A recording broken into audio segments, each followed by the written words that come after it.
another week of the Monkeys podcast. I am Tekurah McCullough. I don't think I said my name the last episode. I'm Tekurah McCullough, but I'm sure you can read. And we are here with co-host again, Stacey Molski. Hey, Stacey. Hello, hello. How you doing? I'm doing good. I think I did the same hello that I did last week. I should have changed it up. Consistency. I should have said hey. Gosh, so Hey. stupid. Oh, no, it's okay. Because the monkeys. Wow. The monkeys, yeah. It's anyway, okay. hello. Hi, Tekurah. Hi, Stacey. We are back again. It's such a long time since I've seen you last. So we're going to watch episode 13. But before we get into that, let me share a little information with you. Yeah. Love just information. In case somebody's tuning in for the first time. Like I said, I got into the Monkeys in 1986, the 20-year anniversary when they started showing the reruns on MTV. And again, I was 13 years old, the exact age that those shows were aimed at. And I fell in love. And I even brought out my Casio keyboard to play along with the episodes. I recorded them on VHS. I went to see the reunion tour at the Shoreline Amphitheater, Great America, Santa Clara, with my friend Tricia. I had a Peter t-shirt on. A lady turned around and she said, I was a Peter fan too. And I always cherish that little moment I had with this lady who was probably... But why did she say was? Well, no, maybe she said no. Because okay. I think she was saying was like when I was your age. Oh, okay. Got it. Yeah, she's like, Peter is my favorite too. Good. So it was like a sweet little like intergenerational connection thing that was happening at the time. Aww. And it's also when I figured out that like pop music is really easy. Like, because I got out my keyboard, I was playing along, and I'm like, wait, this isn't that hard. But you're also like a musical genius, so not really. But yeah, this is when I was like, oh, I can do this. But yeah, I did not buy all the albums, which is weird. So like sometimes I'll have fans on and they'll have bought every single album. I only bought like the first 3, maybe. Okay. Yeah, and I think I got a compilation in there. The greatest and I was hits. Like done by Headquarters, by album 3. I was like, I'm good. And wow, got all the songs you need. so like for me. I'm new to some of it's quote unquote later stuff. Because it's from like 69 or something. But anyway, so yeah, it was an obsession when I was a teenager. I even like hand wrote one of the episodes, like all the lines. To put it on as a play with my friends. That's fantastic.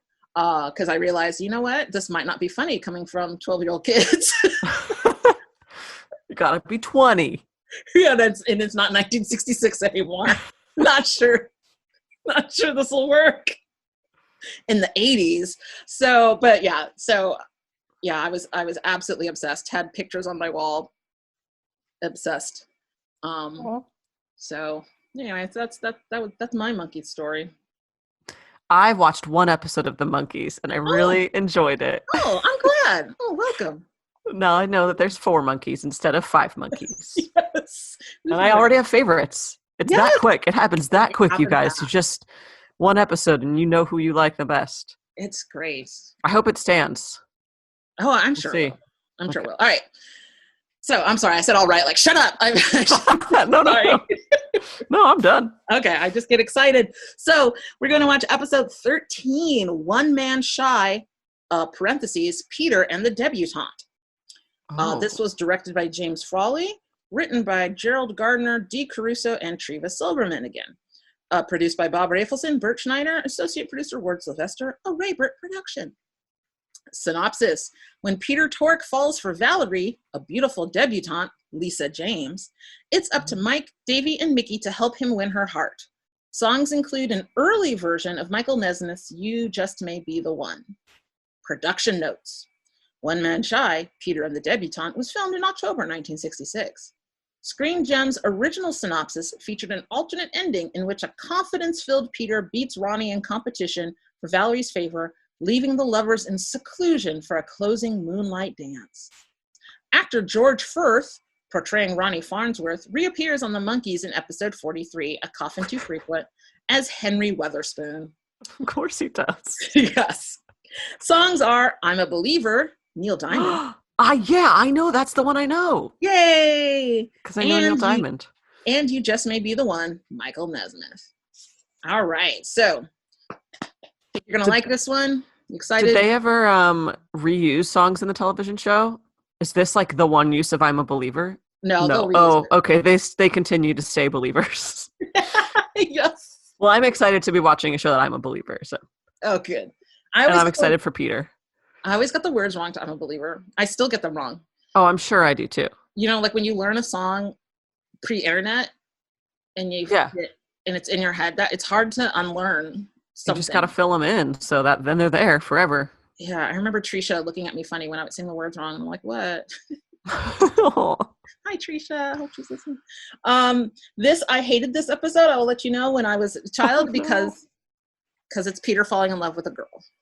And that girl, it was not you. It was a different girl. Yeah. That has to be really hard to watch. Yeah, I did not like this episode. Oh. And I still have like a little bit of that. She's not the one for you, Peter. Yeah, she sucks. But aside from that, it's very enjoyable. I do like I historically hate this episode, but now I'm like, this is a good one. But yeah, it still makes me kind of sad. Yeah. I get it. But yeah, it's a Peter. You get a Peter episode. I am excited to see more of Peter. He seems very lovable. Pete. All right, and there's a cute picture. I don't know if you can see. There's a cute picture from the episode of Pete and the girl. Oh, it is really cute. Yeah, is he in a park? See, that's who you go to a park with. Yeah, you're right. You go, yes. And then Peter will touch your face creepily. That's what he does. Anyway. We'll see. All right, everybody. So again, Sling, I think, has it, MeTV, DirecTV, or this obscure little website that people watch videos on. You could try it there. So we're watching episode 13, One Man Shy, Peter and the Debutante. See ya! And we're back. Hope you all enjoyed that episode. What did you think, Stacey? I really liked it. I liked it more than I thought I would, considering the description of what it would be. I thought it was very fun. It is. It's better. It's good. It's a good episode. I'm still just bitter. That's all. Oh, yeah. I agree. That woman is not right for Peter. No. Although, watching it this time, I'm like, she's really nice. She is really nice. I don't get, like, she's like, yeah, I don't know. I don't have anything really mean to say about her. Yeah, there's nothing. I don't know why she's with Ronnie, maybe? That's the only question. Yeah, yeah. Like, I loved Ronnie. I do too. Ronnie's fantastic. He's a genius. Yeah. Oh, okay, I do have a favorite moment. I think he is my favorite Monkees antagonist villain of all time. Yeah, he's fantastic. He's the best one. Okay. So, all right. So we open with them auditioning. It's with You Just Need to Be the One, right? Yeah. They're playing that song in like a wood paneled room, which actually appears on an earlier episode. And I was like, hey, that's from a later episode. They I was like, that's not fair. Anyway. So, Valerie Cartwright is like enjoying herself and Ronnie hates them. Hates them. Very rude. He cannot believe that she wants them to play at her party. Did they say what the party is? I don't remember. I did not pick up on that if they did. Okay. Anyway, they just say the party. He calls them the Chipmunks, which wouldn't be a bad get. Yeah. That would be good.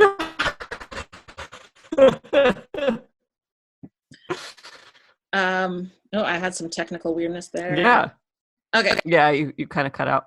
So, but Peter is clearly in love. Actually, from like the very beginning, Peter is like barely. Oh, my internet connection is unstable. Thank you. You sound okay now, but before you were cutting in and out.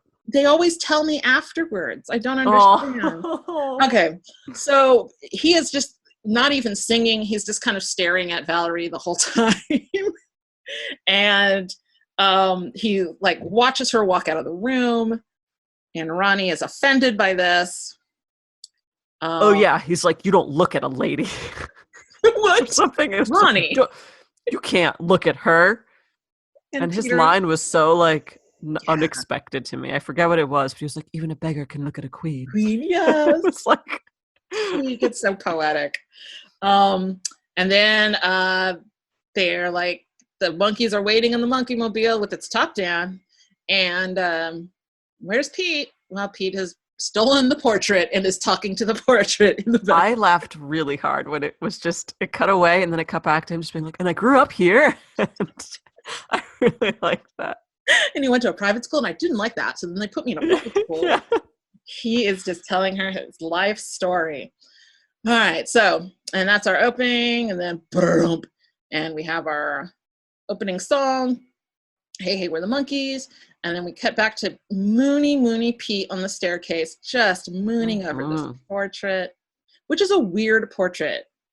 Yeah, it's also real weird that he stole it. Well, I can't support that. Yeah, truly bizarre behavior. Yeah, and it's weird because it's like it looks color retouched.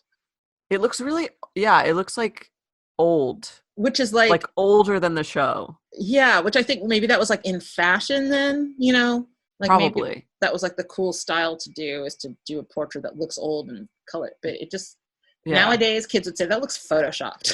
It was also like, when we're saying portrait, it was like almost life size. I don't mean like, I mean like the painting was like a bust, like a face and, you know, chest, like kind of shoulders thing, but it was like the size of a person. Yes, exactly. It was huge. Not a little thing you can put in his jacket. No, he could barely carry that thing. Yeah. So he's mooning on the staircase. They cut to him just posed around it in different places. Once he was on top of it, like above it. I don't know how. That's very, very cute. And then Pete's like, they're like, and so they send Mike over. It's funny, like Davey whispers to Mike, like, can you go talk? I don't know what's happening. And so Mike goes over and is like, maybe you should talk to her. That line was the best. It was like, if you like a girl, you should talk to her, not steal her portrait. So it's like, kids out there, hey, don't steal pictures. Talk to ladies if you like them. The more you know, but Pete can't talk to girls. So then Mickey's like, "Pah, it's easy." And then they do a little Cyrano bit where Bergerac, yeah. Pete's outside her window, calls for Miss Cartwright, and she comes out, and then I think Mickey does the talking first. And there's a gardener in the background. I have a question. Was that a Hispanic, a Latinx gardener? What's that? Oh, I didn't pick up on that. Maybe it was, but I didn't pick up on that. I never thought about it until all of a sudden. I thought it was just an old, like, white man. Right. But then I was like, I wonder. Anyway, just curious. Yeah.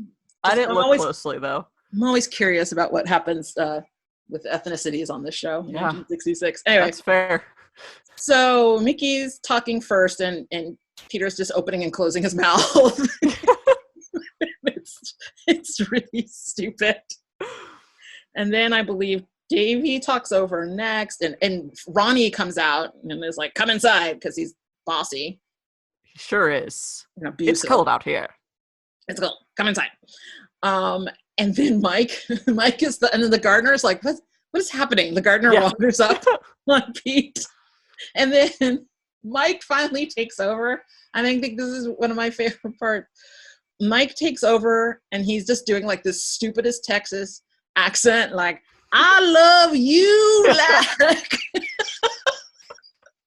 And then Pete gets punched.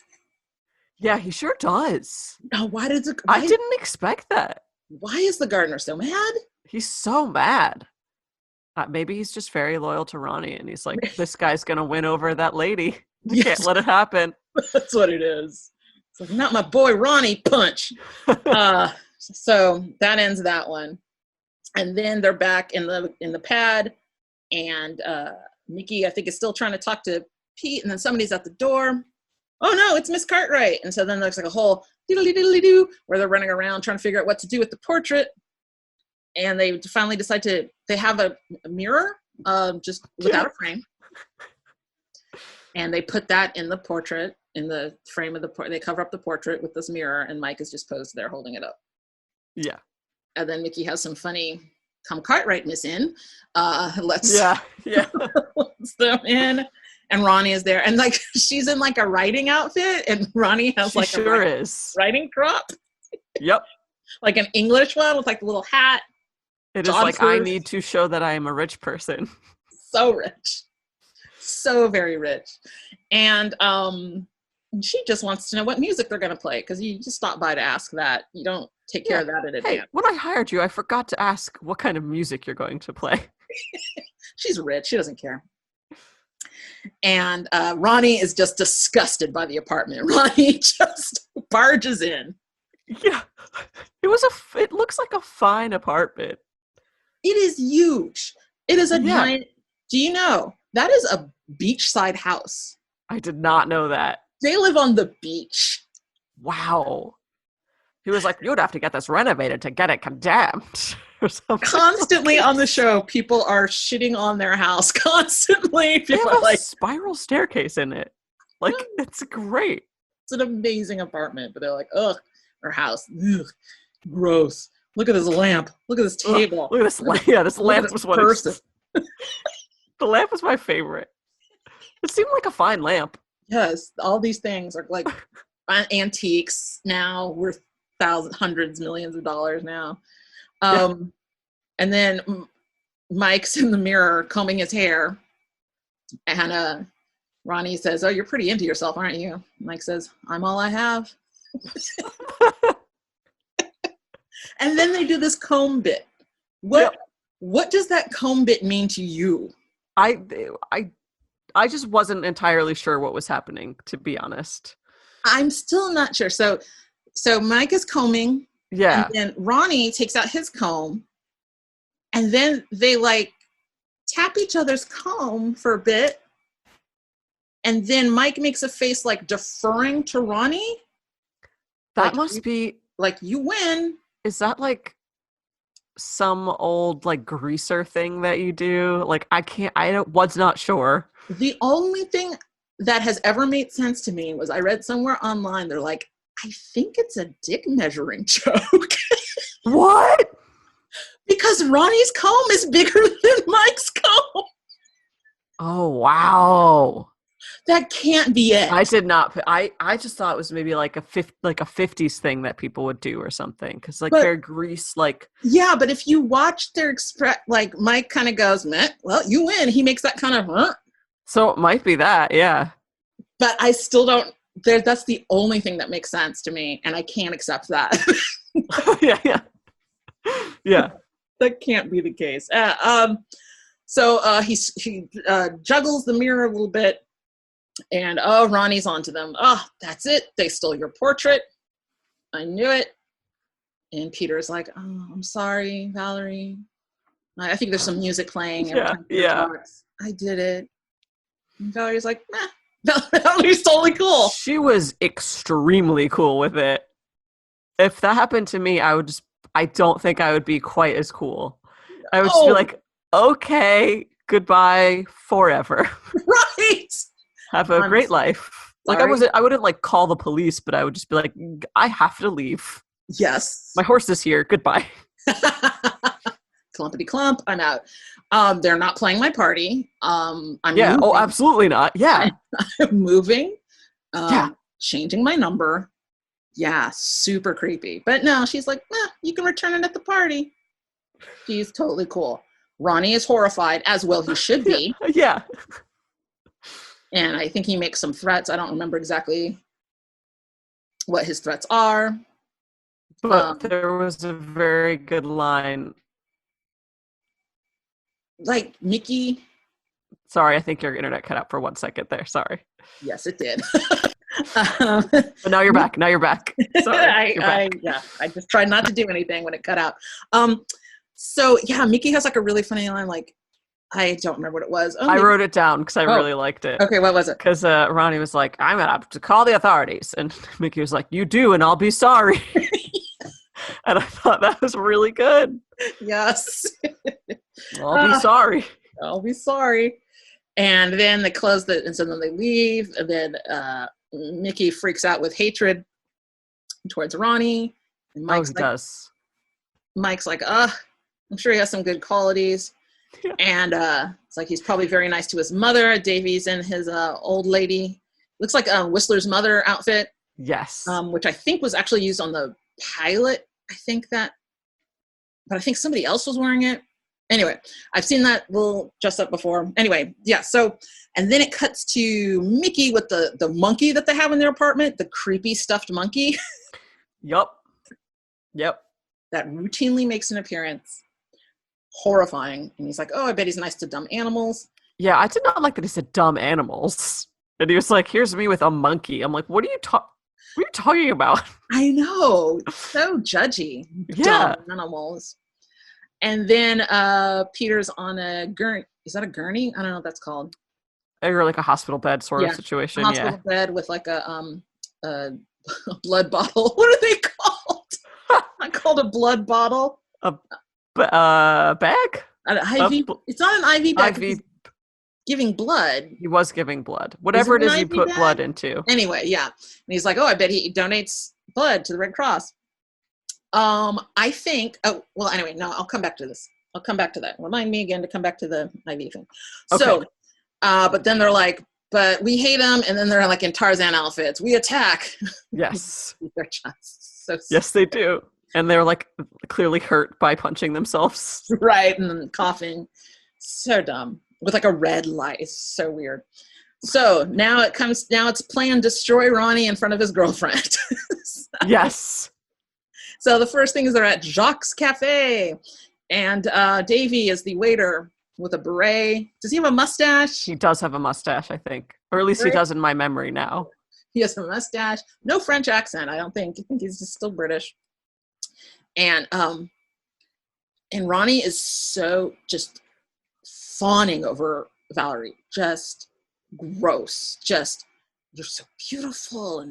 And she could not care. She is uninterested. Yeah. She was so bored. Yeah. She's heard it before. And he is just really, it's uncomfortable how fawning isn't even the word for it. How would you describe? I think fawning is the word. It's like that over the top admiration. Yeah, like I'll take you here and we'll do this and you're so beautiful. And he orders some champagne, only the best for you. And Davy hammers in the cork, hands the hammer to a lady who is very confused by the game. And then Farnsworth just has a bunch of comedy takes of him trying to get that cork through the bottle. Nope, I loved it. I really loved it. I was fine with it. Because he's so good. Like how, I'm not sure. I mean, not that I'm an actress at all, but like make taking a cork out of a bottle funny. Go. For like a full minute. Like it seemed like it was a while. So long. So many different faces and ways to hold the bottle and the foot. Like the foot is, yeah. And the teeth. Yeah. And then finally, with Davy's help, they finally get the cork out and it knocks down a stock footage of a fake building. I really like the person at the neighboring table. There was like one cut to that, I guess old lady or something, who just was like, huh? And then that was it. It was like, and then it was gone. Yeah, and then she's got a little cup of Kool-Aid on her table, by the way. Oh. A little cup of Kool-Aid, a sponsor of the Monkeys. Oh. So anytime people are drinking wine, like at the party, those cups. All Kool-Aid? That was freaking Kool-Aid, man. Wow. It's Kool-Aid. And I don't have any verification for this, but I remember as a kid going, that's Kool-Aid. And then when I found out Kool-Aid was a sponsor, I'm like, okay, so that's what it is. I know Kool-Aid when I see it. That is Kool-Aid. That is some red Kool-Aid. All right, so then the second attack on Ronnie is the art in the park. So they're back at the park. Did you recognize the park from the previous episode?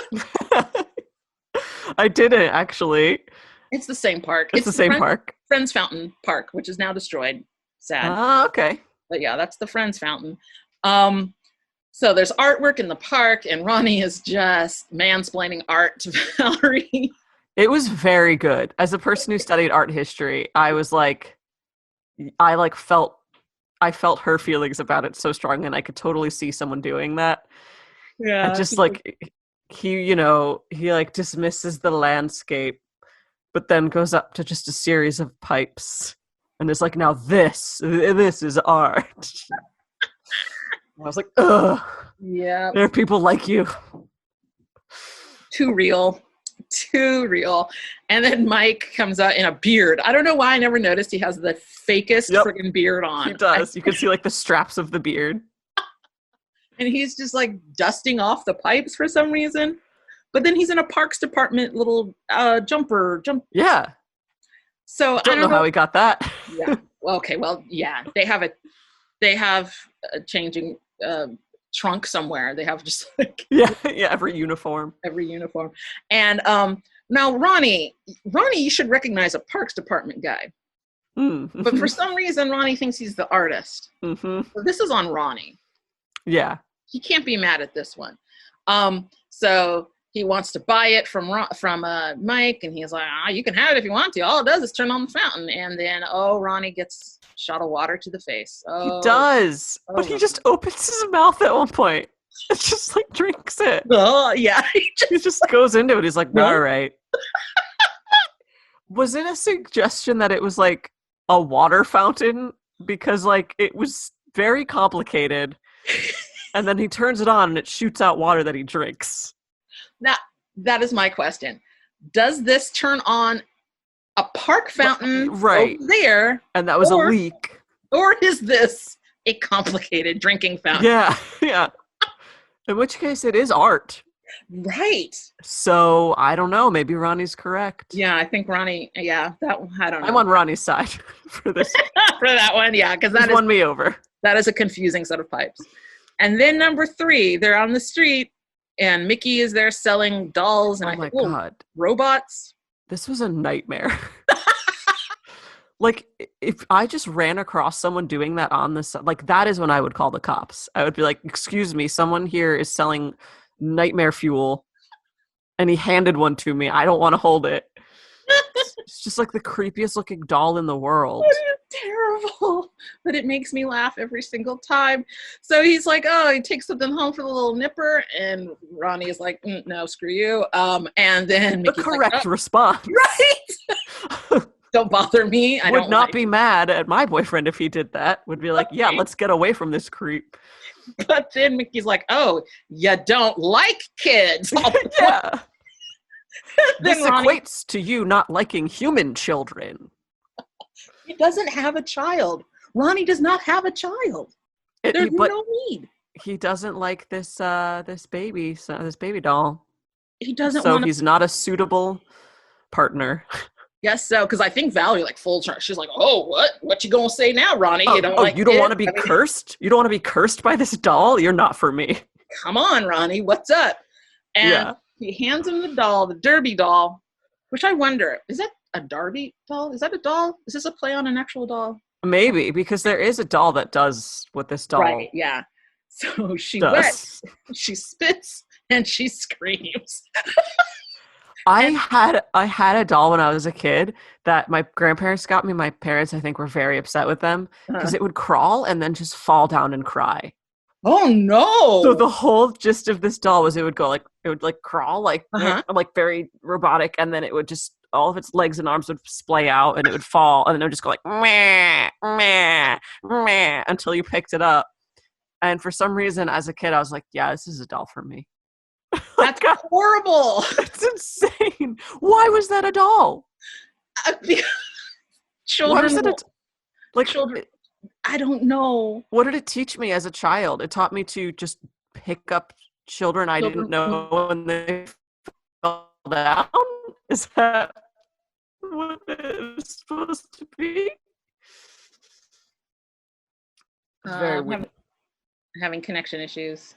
Yeah, I think you're back now, but you. Okay.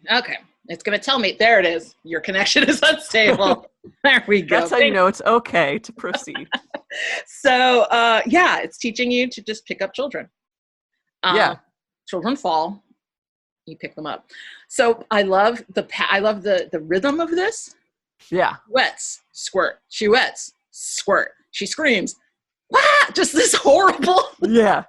This horrible. What is it called when it's an audio? Not stock. I don't know what it is. Soundbite. Yeah, it's not the Wilhelm scream, but it's so good. And the fact that Ronnie like opens his mouth to scream at the exact same time Yeah. kills me every time.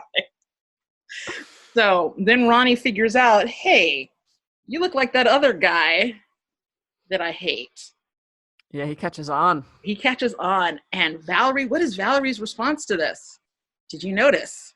I don't remember. She's amused. She's like smirk. She's like, that's pretty funny. Oh, okay.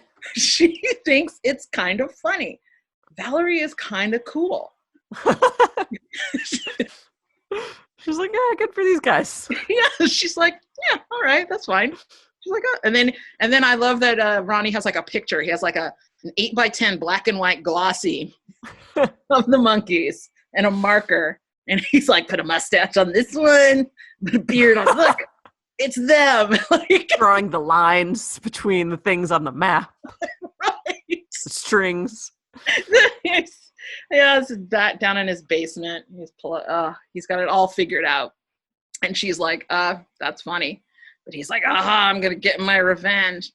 And in a classic class struggle, Ronnie challenges them to what I think is referred to as lawn games later in the episode. Oh, yeah, I really was into this part.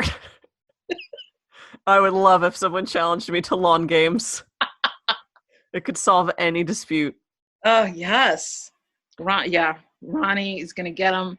He tries to challenge Peter to all of these games. But what happens? The other boys step in. Mm-hmm. That's their friend. Yeah. It's friendship. The first challenge is skeet shooting. Davy volunteers. Ronnie shoots skeet backwards with a mirror. Yeah. Very fancy. I think he's got a Jeeves is there assisting him. Yes. Davy does a lot of physical comedy with the gun being too big and heavy for little Davy. Because Davy's so small. You couldn't hold it. And Davy shoots the launcher, the little skeet launcher guy. Yeah. Not the guy, the thing. The like, yeah.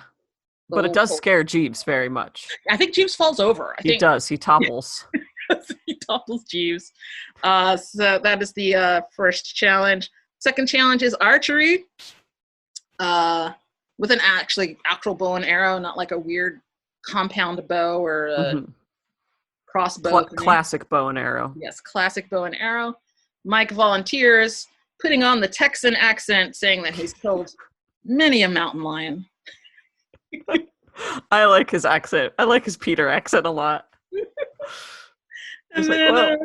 Some of them were pretty small. Yeah, little tiny mountain lions. And it's very Texan. And then Mike gets a chance to do some physical comedy with having trouble with the bow, and the arrow flies the wrong or something. I don't know. He drops the arrow, and then like the bow like hits him in the head, and it's pretty good. Not as good as Davy, because Davy's the actor. Not as good. But pretty good for a musician. That was some good physical comedy. Yeah. And then the third is badminton, which I love badminton. Badminton is great. We used to play a lot of that when I was a kid. Yeah. Like, I remember doing that in PE in high school. Yes. For some reason, that was my game. I was like, I will play this. This is fun. This is for me. Yeah, because like I had gotten like a D in PE like the previous semester or the previous year or something, because I was like, screw it. But yeah, badminton, like I remember having some epic freaking badminton games at PE. It is great game. Great game. Mickey gets to do an accent.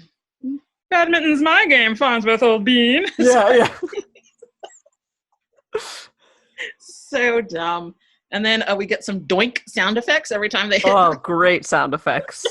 The show has great sound effects overall. Yes, very sound effect heavy.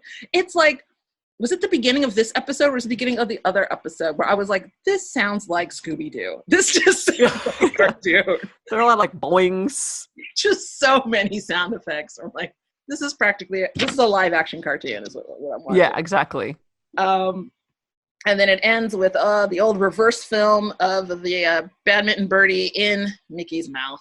Mm-hmm. And they have to come over and help pat on the back for him to spit it out because he swallowed it. I don't think so. I don't know, but he did some good faces in it. Yes. Did a good job on those. And Valerie is pissed. Yeah. Yes, she is. She's mad. She's like, this is not acceptable. This is mean. This is not who we are. Yeah. Sure, we have horses.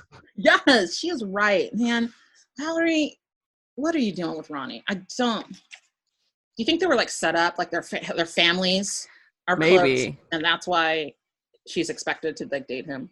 Possibly. I just really like that he talks in that way of like, I can't ever put my teeth away. You gotta look at my teeth all the time. Yes, that's my favorite kind of person. My favorite kind of weird accent for a rich person. Oh, yes. You ever see Mame or Auntie Mame? No. Oh, that's has some good rich people in it. Okay. All right. The musical, I don't like the musical. I like the straight one, and I forget. I think Mame is the straight one and Auntie Mame is the musical, or vice versa. Okay. But yeah, it's like a rich, eccentric aunt taking care of her young nephew, you know. Those accents are just always my favorite. And like he eventually like marries like a rich lady, or he's engaged to her, and she's like a Buffy. She's like, and then I stepped on the birdie. Can you believe it? That's her hilarious story. Oh, she tries. It's funny. It's funny in her voice. Oh, I love her so much. Okay, so they apologize. They cut back to the pad. They're like, "Sorry, Pete. We didn't win her over by playing Ronnie's dumb games. Come on, yeah, thought it was gonna work. What? Why did you think that mattered?" And then, Valerie is pissed, and she gives a good speech. She's like, "By humiliating those boys, you humiliated yourself. You humiliated me." Yeah. Damn, Valerie. She laid down the law. And then I get it. Yeah, she is right. And she calls up Peter and asks him to take her to the party. Suck it, Ronnie. This is because wasn't it her party that he's playing? How is he taking her? Okay, I thought it was just me. And I was like, I don't know how parties work. Guys, does it just mean like I want to hang out with you at the party? Right, I think that's what she's saying. She's saying, okay, Ronnie is no longer invited. You are my date. Okay. Even though you're also the hired help and you're expected. There's a lot of blurred lines. Stage. I will be paying you. You're right. That is Valerie. This is unethical in some ways. Yeah, I never thought about the money aspect. I'm paying you, but maybe they're doing it for exposure. Maybe they're not getting paid. Maybe, yeah, because that's like a weird, like pimp. I don't know. Yeah. So then we have a romp to I'm a Believer. Wait, are we there yet? Yes, we're at the I'm a Believer romp because we need to get Pete ready. He can learn to date women or something. I don't know. Now, this is not the version that I saw. Oh, really? Again, I think I saw the 1967 rerun version, which has a different song here. And I think, was that in my notes? Is it in my notes? No, it's not in my notes. But I think it's a different song because I noticed that the lyrics this is cut to the lyrics for I'm a Believer. Yeah. Because every time it said, then I saw her face, we would go to the little back and forth facey thing. Yeah, this is very like specifically cut for that. Yeah, I think so. And I was like, oh my gosh, now it makes sense. I might have liked this episode better. So when they would reuse songs and stuff, they wouldn't have different video? They would just put a different song over it? Yes. Oh, that's a lot. That's cheating. Yes. So I would see, I don't know what song I would hear, but I would hear a different song over this, and it was just like weird. And I was like, ugh. And now I think I know why I hated it. Because the video didn't make sense. My connection is bad. Let me wait for it. Wait for it. Okay. Wait. No, not coming. All right. Okay. My connection is fine. So during this romp, we see Mickey and Valerie is part of this, which is weird. I thought that was her, and then I was like, maybe I just don't recognize her. No. Maybe it's somebody else. We're going to train you for your date with Valerie. Here to help you? With her. Valerie. Yeah. She'll never know you went through rigorous training. So Mickey is teaching him, you take the woman's jacket, you hang it up, and then you pull out the chair, and she sits, and you push her in. It sounds push her over.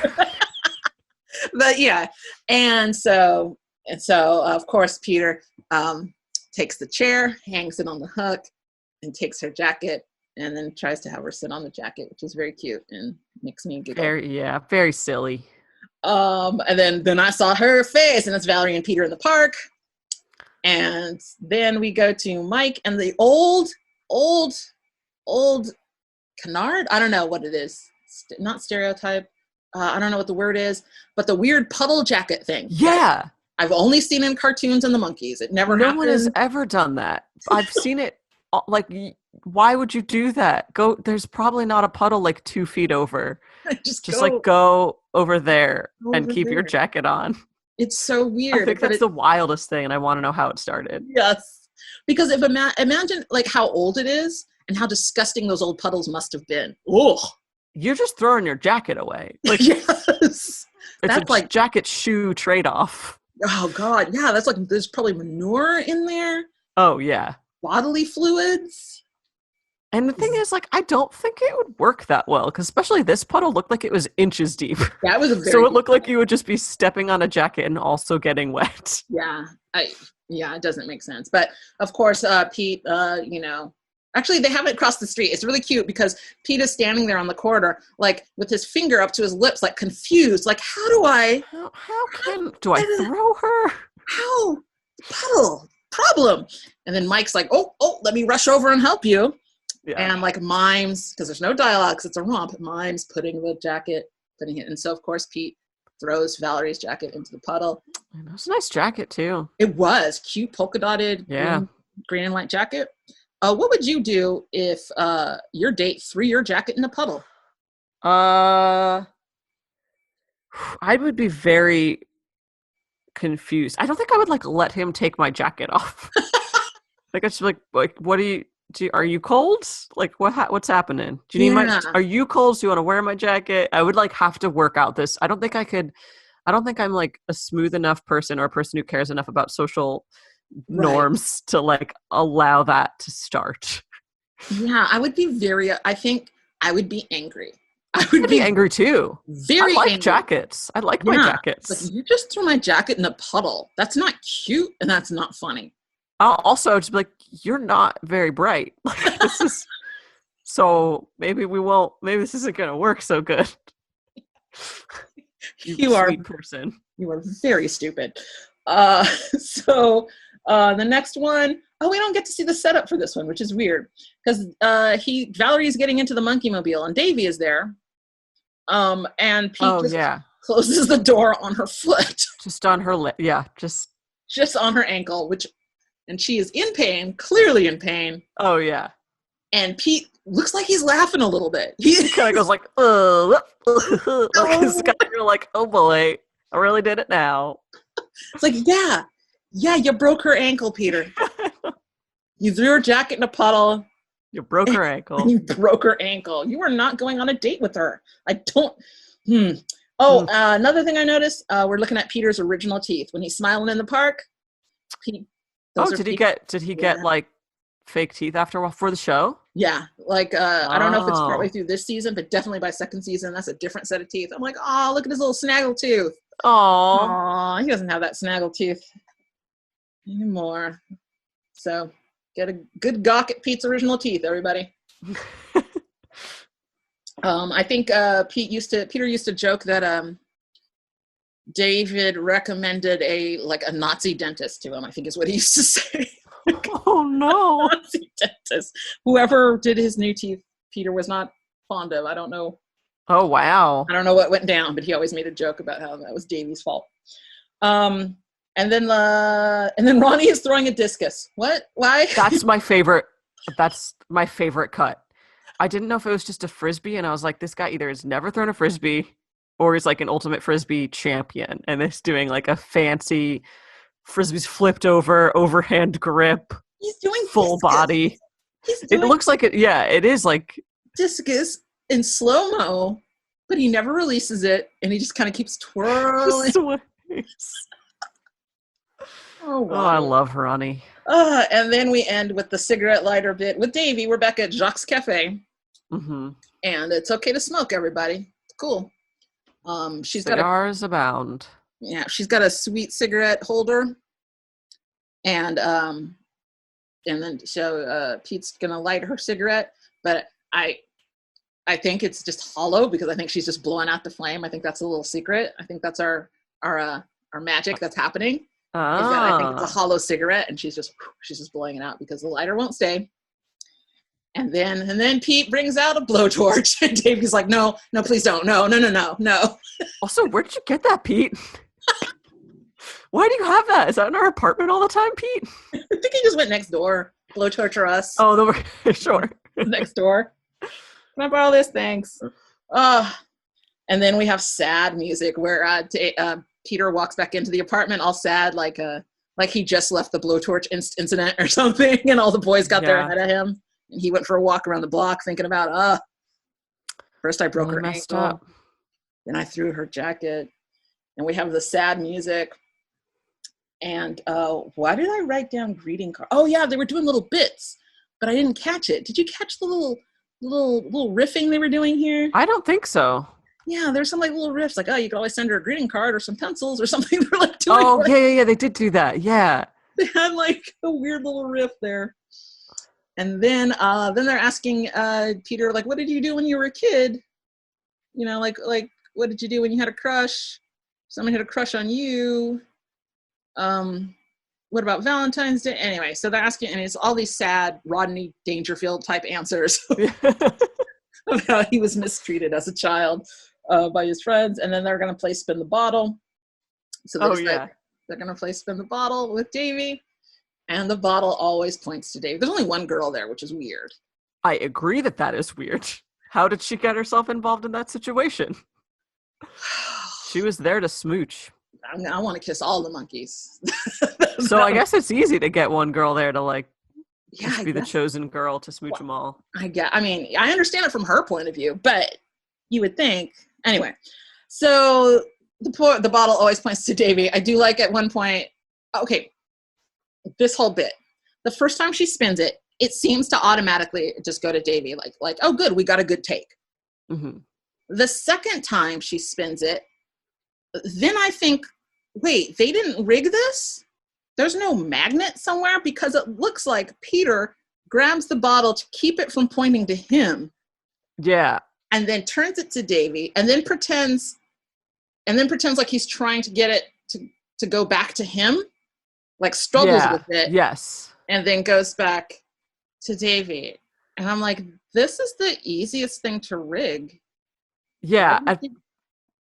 I thought at first, I can't tell if you cut out again or not. No, you're good. Okay. Trying not to interrupt you. I thought at first that like he was trying to not get landed on and he was trying to like move it away. But then now that you're talking, now I think it's like he was trying to stop it from going to Davey. Yeah. But at first I totally read it the other way. I read it as he was embarrassed and he was trying to get it to go to Davey. It's weird. And it's like that whole bit shouldn't have happened. There should have been like a magnet, or I don't know, something. Yeah. Very easy way to rig it. Yeah, just always goes to Davey. Always goes to Davey. You shouldn't have to force it anyway. So that I'm a little disappointed in that bit. Yeah, better props. Come on, guys. Yeah. And then, wait, let's send Davey out of the room, says Mike. Doesn't matter. That bottle just jumps in the air and lands on the door. It should have hit Davey. It should have landed on Davey, but. But I guess he said no thanks when they offered up that scene to him. Yeah, it's like no, I'm sorry. Nah. So that's the spin the bottle bit, and then we have the Freud bit with Mickey doing yet another accent as a Freudian psychiatrist with like a beard. Oh, am I frozen? Yes. Oh boy. You were for a little bit. I think you're back. Okay. So we have the psychiatrist Freudian bit with Mickey all dressed up too, old timey outfit. Yeah.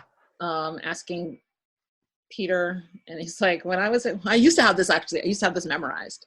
When I was a child, I was embarrassed about kissing and things, but now I'm very open about look right, look left, sex. And it's very cute. It is really cute. And then Mickey goes on about a mother fixation in his weird, is that a German accent? I think that's German, right? I think it's supposed to be, yeah. Okay. German accent, and then the phone rings, and it's his mother. Oh no. Oh, he's very, I will do it, Muzza. Yes, Muzza. Oh, and then he's got to put on his galoshes. His galoshes. His mom always tells him. There's a whole thing. Yeah. It's galoshes, and it's not even raining. I thought Mickey did a good job in that scene. It's very good. It's very good.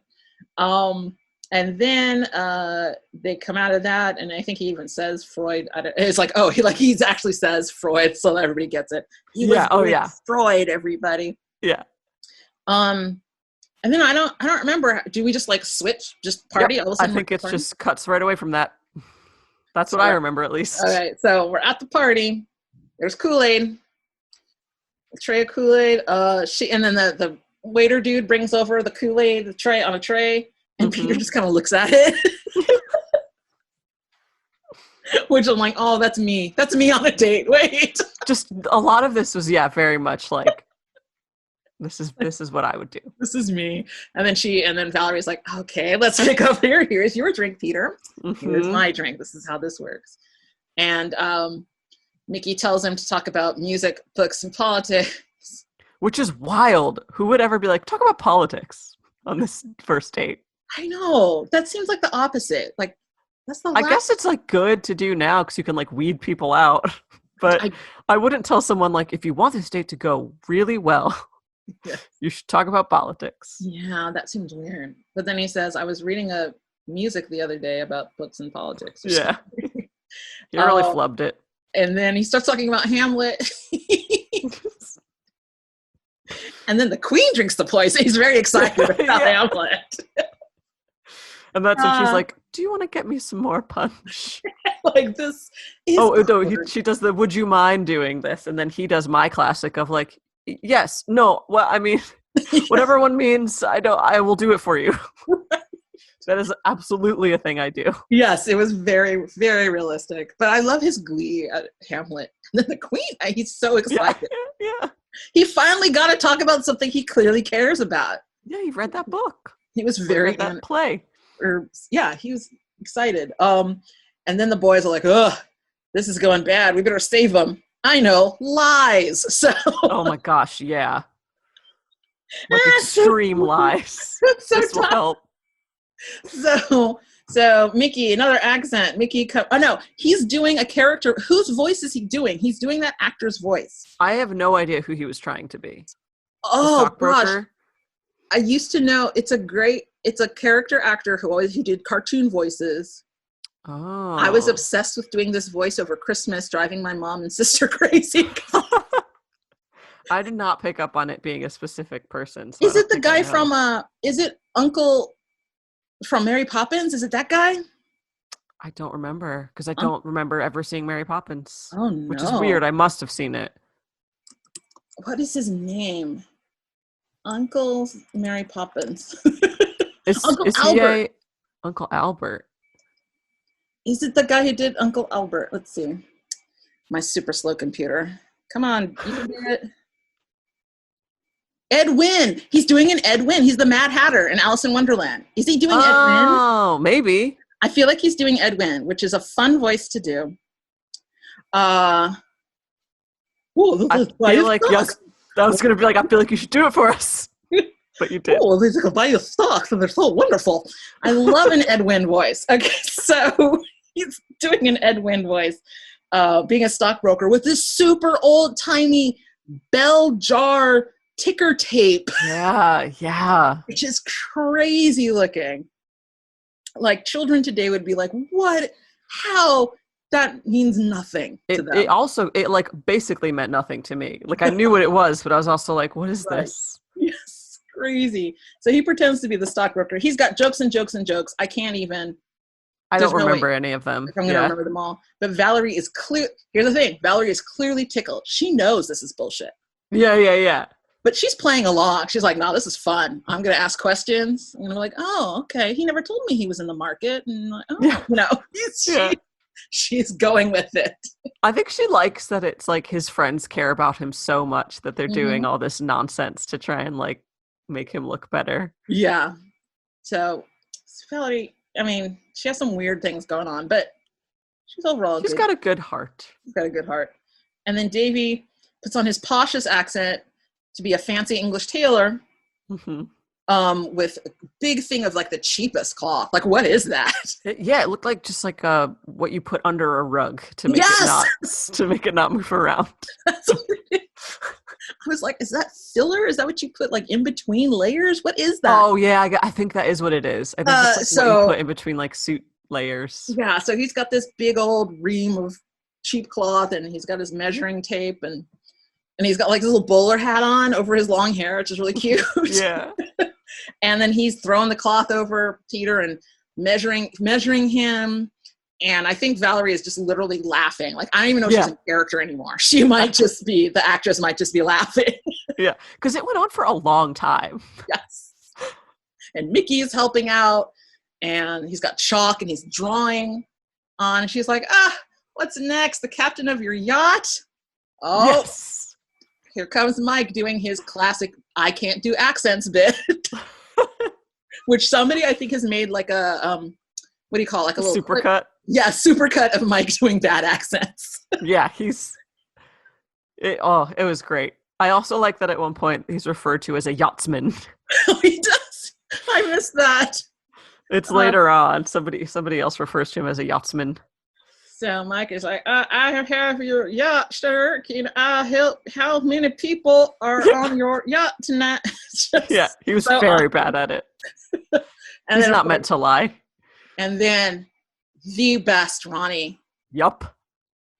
Ronnie comes in a suit? No. Well, did he add a little hat to it? No. Well, like little tap shoot? No. He has a cape. Ronnie has come in to the party with a villainous cape. But he entered like a full-on vampire. He swoops into the party, then bends his arm to cover his face and peer over his elbow. Yeah. Classic vampire moves. And this is what makes him the best Monkeys villain of all time. He's the greatest. Did George Furth, the actor, just see a cape on set and go, this is what I'm going to do? Was that in the script? Why? I bet they just did a couple different things, but I can totally picture that guy just picking that up and be like, I'm going to go be a vampire. And they're like, yeah, it'll work. It is so, it was great. It is the best. He swoops in on this couple and they're like, what the hell? He's like, oh, sorry. And moves out. Oh, Ronnie Farnsworth, the best villain of all time, swoops in, exposing the Monkeys yet again. Mike says, I think I left the yacht running, trying to escape. Ronnie calls them fifth-rate musicians. Oh, yeah. Mickey says third-rate. Thank you very much. That was pretty good. That was a good one. And then, but Valerie, does Pete say, I can't remember what leads to this. I think Pete said something like, I just wanted you to think I was special or something sad. Yeah. Yes, I think it was that. And Valerie's like, you're fine the way you are. It was a very good story. It was a very good moral of the story. Exactly. You're fine. I like you fine. Dumb boys. I don't get it. Anyway, so, and then there's our second romp. You just may be the one. And this is what makes sense with their alternate ending. This is what would go with the Peter beating Ronnie in a competition, and then they would end in a moonlight dance. But we don't get the moonlight dance. But I think this footage is from that competition, right? Uh-oh. Oh, am I frozen? Oh, okay. Oh. Yeah, you cut out. You Okay. cut out for a second, but you're back. Okay, so yeah, so I think that footage was reused. So anyway, so it's You Just May Be the One. And oh yeah, because the band starts playing without Peter. Yep. So there should be no bass line. So that we're missing a riff. Or maybe unless a guitar riff. But anyway, there's no bass being played, obviously. And Pete's like, oh, may I have this dance? And Ronnie's like, no, it's me. Which is really stupid. Ronnie's dancing in that was my favorite thing.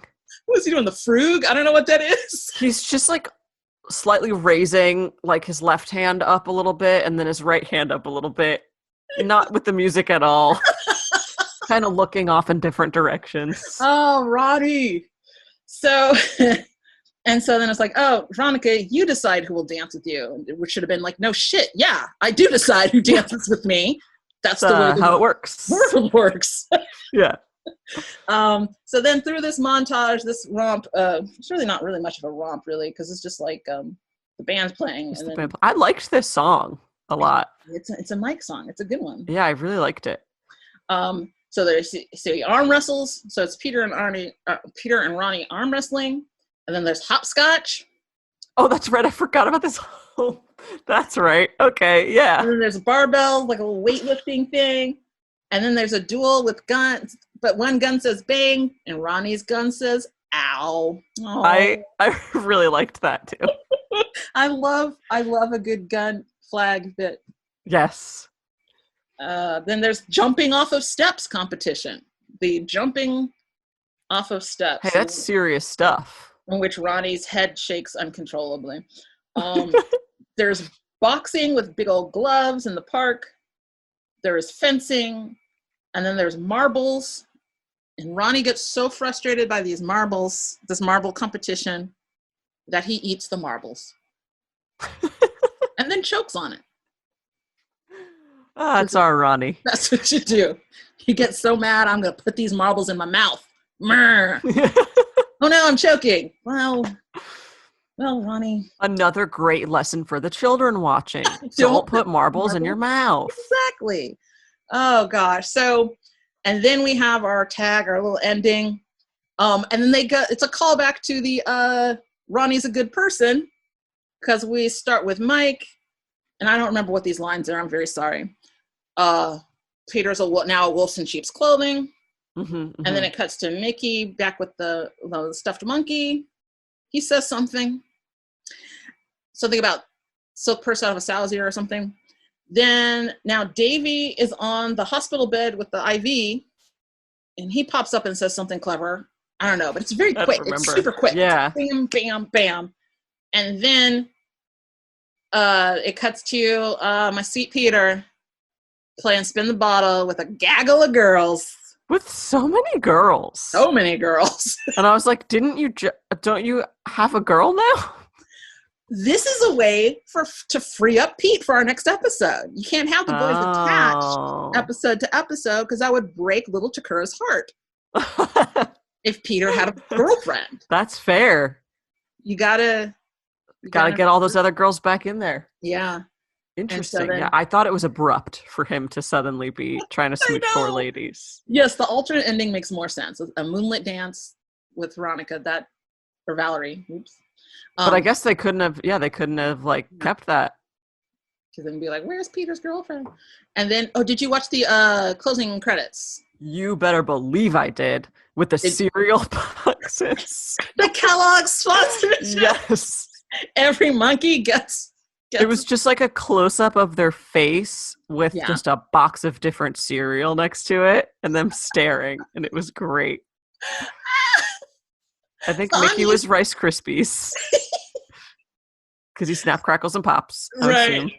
I don't remember the other ones. I don't. It changes. I was fascinated by this. Oh, okay. And so I paid much attention, and then I realized, they're not always the same cereal. Oh, I thought they were totally like being matched to a cereal. No, it rotates. Like, this is the cereal you buy if you love this boy. Right. I think Applejack's made an appearance in this one. Okay. I think sometimes were Cocoa Krispies a thing? I don't know. I feel like Cocoa Krispies are sewed up sometimes. Maybe it's Cocoa Puffs. I don't know. Ooh, Cocoa Puffs are gross. You ever eat Cocoa Puffs? They are not good. Oh, I do not like them. the commercials fooled me. I was like, wow, that looks delicious. Chocolate So milk. is a Cookie Crisp. I hate Cookie Crisp. I think I didn't mind Cookie Crisp. I do not like it. It is just, it's not like cookies, No. and it's bad cereal. So I don't know. I did like the commercials, though. I remember liking the commercials. For yeah. Wait, now which commercials did you see?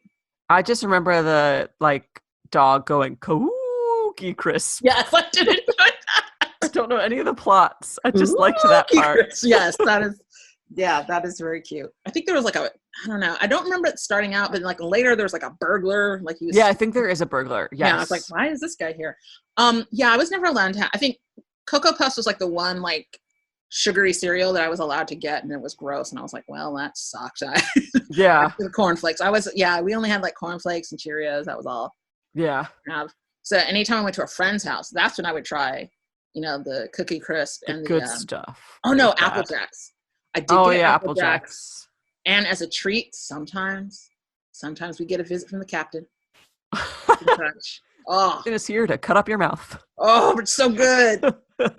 Oh, them berries. Oh, the crunch berries are so good.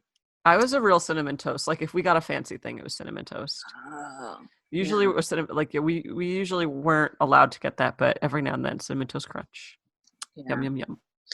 I remember trying what's the one that everybody likes? Green Clovers. Lucky Charms. Lucky Charms. Don't care for that. I don't really like. I like Lucky Charms dry better than with that milk. Makes sense to me. Yeah, I didn't like it with milk. It was weird. The texture was very weird of those marshmallows. Yeah, it's awful. Just awful. Just make them crunchy, and I'm like, oh, okay, a crunchy marshmallow. That I understand. Because when they're dry, they taste a little bit like astronaut food. Yes. Yeah, Lucky Charms, gross. And anything fruity, ugh. Yeah, I did not. I don't think I ever did fruity ones. I mean, crunch berries don't taste like real fruit, so that doesn't count. That does not count. But fruit, Trix. Yeah, Trix, nasty. I don't think I like those. I was I ate a lot of basic ones too. We had semi-healthy cereal. Yeah, but I loved that Tricked Rabbit though. Oh, I loved those commercials. Tricks are for kids. Tricks are for kids. And I did like the little leprechaun dude too. Yeah. Cereals have good mascots. Yeah, Lucky was fun. Although, because I remember when they added the red balloons, that was a huge deal. Oh, yeah. But then I think they've kept adding things, right? I think they do add new things every now and then. I don't know, though. I don't really buy it. Yeah, I don't. But it was just pink hearts, yellow moons, lucky clovers, and blue stars. It used to be just 4, right? Yeah. I think then they added red balloons, and I think there's lucky horseshoes. Pot of gold. Pots of gold. There's definitely pot of gold. Come on. Yeah. The list will never end. How long are your commercials going to be? Yeah. Your song is going to be so long. I know. Just kind of pull out lyrics. He's going to forget. He needs a teleprompter. All right. So I think, so we got into cereals, but that's okay. Oh, you know what? I don't know how long these episodes are. Probably long. I have no idea. Oh no, I'm supposed to be somewhere. You're supposed to be somewhere in your life? Not somewhere. Oh. I had another thing. Another appointment. Oh, Jake, I can't do this without you, Jake. Okay, wait, let me check. Yeah, feel free to edit liberally. Okay, no, he hasn't. Okay, so maybe he's still asleep or doing something else. But yeah, I'm supposed to watch Drag Race with a friend. Even though we both watched it last night, then we watch it together. It's fun to watch it together. Right. Yeah. So I was like, 2. We'll be done by 2. No, I'm jawing on about cereals now. That's anyway. All right. So I have a feeling we both have the same favorite performer for this episode. 100% Ronnie. Ronnie, the best. Yeah. That actor, George Furth. Did you happen to? I looked him up during it because I liked him so much. What is the fun fact about George Furth? I didn't read that, but I did see that he was in Blazing Saddles. I didn't read I was just trying to see what else he was in. Okay, George Furth. Is a genius, or was a genius. He passed away in 2008. That's the sad thing about watching the Monkees. Is well, people aren't with us anymore. He wrote 11 one-act plays. He wrote Company, the Sondheim musical Company. Huh. Was written by George Furth. What a talented guy. He's amazing. I really like him. Like, I want to go watch everything else. I think he's such a good comedic actor. Yeah, yes. But I guess I must have seen him in a bunch of stuff. Yeah, it says trademark, usually played nervous, stuttering, sneaky characters. Yeah. Yeah. Because he's great. He was in Shampoo. He was in Furth. He was in with the Man with Two Brains, yes. Which I've definitely seen with Steve Martin. But yeah, George Furth is a genius, and I, as the kids say, I stan George Furth. He could do no wrong. I also. We should start a fan club. He's so good. Like, immediately, I was like, this guy's for me. He shows up in a later episode, but it's not as good as this one. I mean, he's great, but the whole episode is kind of weird. Yeah. And he plays Henry Witherspoon, which is another George Farnsworth. Henry Witherspoon, come on. They're all the same. Yeah, he definitely also shows his teeth all the time when he talks. Yes. Yeah, he's the same guy. Yeah. Just with like a mustache, I think, on this episode. So I guess we already played Park, Coffee, Shins, and Bank. So we can't do that again. Did we find any fun facts and goofs? Because I got obsessed with George Furth. Yeah, that's where I ended up on IMDb. Because he's a genius, and I can't click my computer because it's dying. The battery won't hold a charge. Oh no! The screen, the connection, the little wire that connects to the screen, is off. So things that are black have green in them. Oh, there's only 3 goofs. Okay. One is that Michael Nesmith mispronounces the title of his own composition, which I guess is called "You Just May Be the One," and he says you may just be the one. Which is why I'm always confused about what the name of this song is. Yeah, he says it wrong, and then apparently during "Spin the Bottle," Peter Tork's position on the floor changes. As he says, it always happens this way. I never noticed that. And Mickey, the glasses apparently come off and on during his Sigmund Freud thing. Like, it's just like every now and then with the shot, like a wide angle shot or a close up shot. Those are good. Those are good goofs. Yeah, that is. Yeah, here's your alternate version thing. Is that it featured the song "Forget That Girl." That's the one. Huh. She'll never make you happy. That's what it is. It was also subconscious because that song is like, sad. Yeah, that song is like, this ain't gonna work, buddy. Oh wait, but now it says these other 2 places use the song "If I Knew" in its place. Yeah, I don't know that song. See, that's a later album. Okay, so it wasn't that one. Yeah, it was "Forget That Girl." That was the one I saw. Forget That Girl, which is super sad. Yeah, it seems like it would be. She'll never make you happy. She's in love with him. No wonder I hated this episode. Yeah, that's a whole totally different. That's a completely different tone. Oh my Lord. In real life, Peter Tork wasn't so shy around women. He lived with 2 girlfriends in a polygamous relationship during filming of the series. Wow. Yeah, Pete was... there's a picture of Peter... I don't know if it's on an episode or not. I can't remember. And apologies, Monkeys fans who are listening to this, because I don't remember. But he had a button that said like "orgy organizer" or something. Whoa, Pete. Sweet Pete. Yeah, he would have amazing... What are those hills? Those hills that people live in? The Hollywood Hill?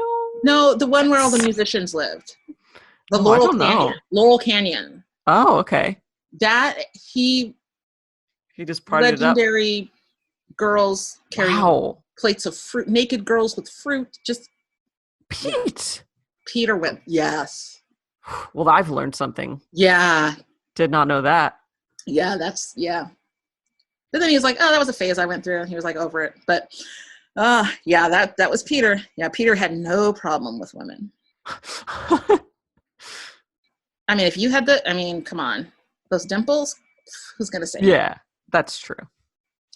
All right. I think that's going to wrap it up, isn't it? I think so. You got a show to watch. Yeah. Oh, this debuted I'm a Believer. Wow. See, that's a big deal. Yeah. No wonder they cut it. Okay, so this trivia says One Man Shy debuted what would be the Monkees' biggest selling single, I'm a Believer, written by Neil Diamond with a backing track recorded in New York City by Don Kirshner. Michael Nesmith was intended to sing, you know what, I need references for this. Michael Nesmith was intended to sing lead, but at the vocal session in October 1966, he argued with producer Jeff Barry and stated, I've produced records and that ain't no hit. Barry eventually asked Mike to leave and Mickey Dolenz replaced him at lead vocal. The song hit number 1, became the biggest single of 1967, but the battle with Barry reflected the growing animosity between the group and their musical directors at Screen Gems. I've never heard that story before. Not saying it's not true, just saying I've never heard that story before. That is one I would want to check for sure, because that's a big needed. That's a big statement. Yeah. But yeah, that's interesting that debuted that song. No wonder they cut it so specifically. Yeah, because they were like, this is good. This is a big one. This is it. This is our hit. You know, when I found out Neil Diamond wrote that song, no, it's not that song. There's another song of theirs that I found out Neil Diamond wrote, and now whenever I hear it in my head, I hear Neil Diamond's voice instead of the Monkees, because he has another song that's just so Neil Diamond. I'm like, oh, I don't know why I didn't know this is a Neil Diamond song. But Neil Diamond is someone that my mom really loved growing up, and so when I was a kid, I was just like, oh, this is parent music. And now when I've listened to it when I'm older, I'm like, this is great. Right. Neil Diamond is great. My parents did not listen to it. I didn't get a lot of Neil Diamond until I was like in college. Yeah. And then I was like, it's just like my weird friend's parents' music. It's definitely parents' music, but some of those songs. Why do you all know this song? I don't know this song.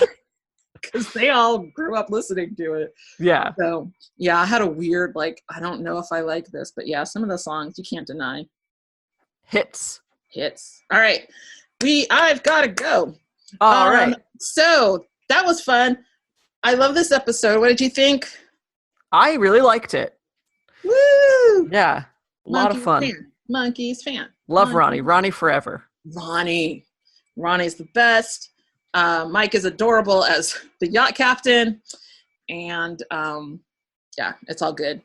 All right. I think that's going to wrap it up. So again, Stacey Molski, can you spell your name as you tell us how we can find you? Yes, I can. It is Stacey, Stacey Molski. And it's that on everything on the internet. Woohoo! And then Candy Crushers. Oh yeah, that's at We Crush Candy. And who do you crush candy with? My friend and coworker Daniel Barwella. Ah. Yeah, we started doing it at work together. Which sounds like you guys should have been working. You get a lunch break. Okay. Our series is 60 seconds long. Oh, okay, good. There's no actual planning. It's all chaos. How did you come up with? Our boss is very supportive. Yeah, that's true. Let's crush some food. Okay. So truly how it came up is I was just one day had M&Ms and I was all of a sudden trying to see if I could crush it because I had peanut butter M&Ms and they were crushing so good. And it all went back to when I was little and I used to eat M&Ms by crushing them with a glass and then eating the crushed pieces. Yeah, it was really weird, but that's how I really like to eat M&Ms. So then when I was crushing those peanut butter ones, I was like, man, I feel super powerful. And then it was I wonder if I can crush a regular M&M. And then Danny just kind of saw decided to try it with me. And then we were like, what if we film it? And then it became I think originally we were we'll just try to crush an M&M every week and see if we can do it. And sometimes we can't and sometimes we can't. And then I think it might have been his girlfriend who was like, maybe you guys should do different candies. Smart. We're like, all right. And then people mail us candy. It's great. That's awesome. Yeah, we'll have to get it back up and going in our isolation thing. Yeah, Instagram, I guess, Instagram Live or something. We'll do. Oh yeah, that would be great. Awesome. Yeah. Thanks for joining us. Thanks for having me. And Everybody, subscribe and leave a rating and review on Apple Podcasts. Find us on all social media at Monkeys Podcast. Support the show by getting official podcast merch at dragonwagonshop.com. Now, a couple episodes ago, I just read off the bio of not the bio, but I said thank you to somebody that follows me on or follows the podcast on Twitter. And I was looking for somebody else to talk to. And then I'm like, I think these are all just people who are promoting their own podcasts. I don't think these are all real people. So, and then everybody else are friends of mine. So shout out to my buddies. Hey, that feels awkward. So I'm going to, just wait for more followers before I do that again, because don't want to promote your podcast and don't want to just say hi to my friends, because that's weird. But other than that, thanks everybody. I should come up with hashtags, hashtag Monkeys Pod. Anyway. Yeah. I'm wrapping this up poorly. All right. So that was it. Thanks for tuning in. Thank you, Stacey. Thank you, Tekurah. Thank you, Jake. Bye. Bye, everybody. Oh, sorry. Thanks, Jake. Sorry, Jake. Okay. Bye. Thanks, Jake. Bye. If you are enjoying this podcast and other podcasts on the Dragon Wagon Radio Network, be sure to check out the Dragon Wagon Shop. Awesome t-shirts and mugs from your favorite shows so you can tout your podcast pride, all while supporting your favorite indie podcast network. And make sure to check it often for new items and limited time designs. So shop now at dragonwagonshop.com and get your dragon swag on.